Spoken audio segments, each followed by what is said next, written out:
What if I told you the leader of an entire nation was seized in the dead of night, brought onto a U.S. warship, and is now facing trial in New York? Not fiction, not a movie. This just happened. Today we are unpacking how Nicolás Maduro, president of Venezuela, was captured by the United States in a dramatic military operation that has shocked the world, sparked legal debate, and ignited fears of greater conflict across the Americas. If you want the full inside story on how it happened, why it matters, and what comes next, stay tuned because this is one of the most explosive geopolitical events of the decade. In the early hours of January 3rd, 2026, the United States launched a massive military operation inside Venezuela that stunned international audiences. Hundreds of aircraft and special forces were involved in what the Pentagon reportedly codenamed Operation Absolute Resolve. According to U.S. officials, Maduro and his wife, Cilia Flores, were captured on Venezuelan soil, taken aboard the USS Iwo Jima, and flown to the United States.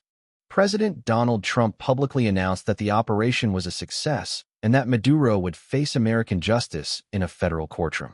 This is extraordinary. A sitting head of state, removed by foreign military forces and transferred for prosecution in another country.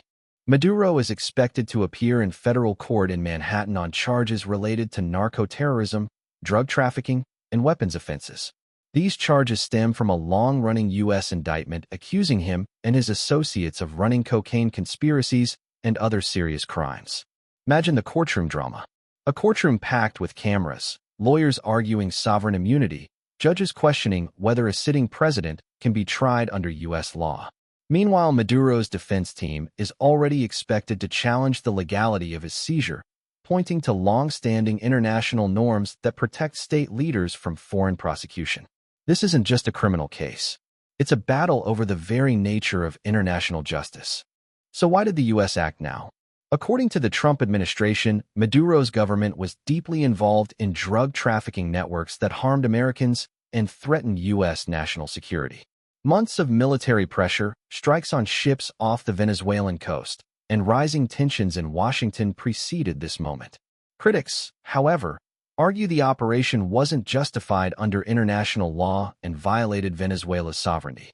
The United Nations, foreign governments, and international law experts have warned that this sets a dangerous precedent for global stability.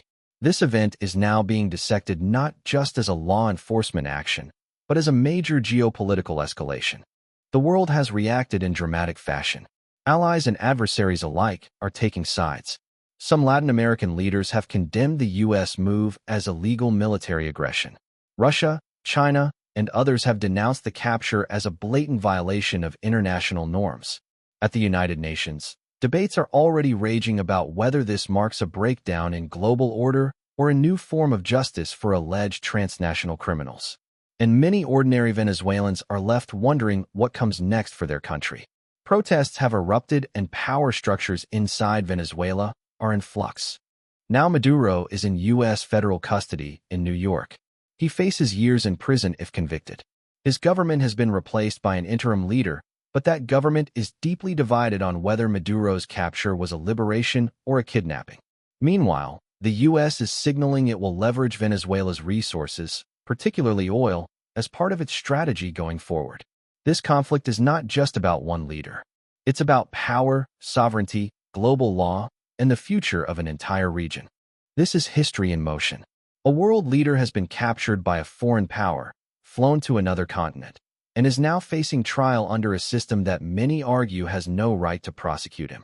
As tensions mount, alliances shift, and legal battles begin, one question remains.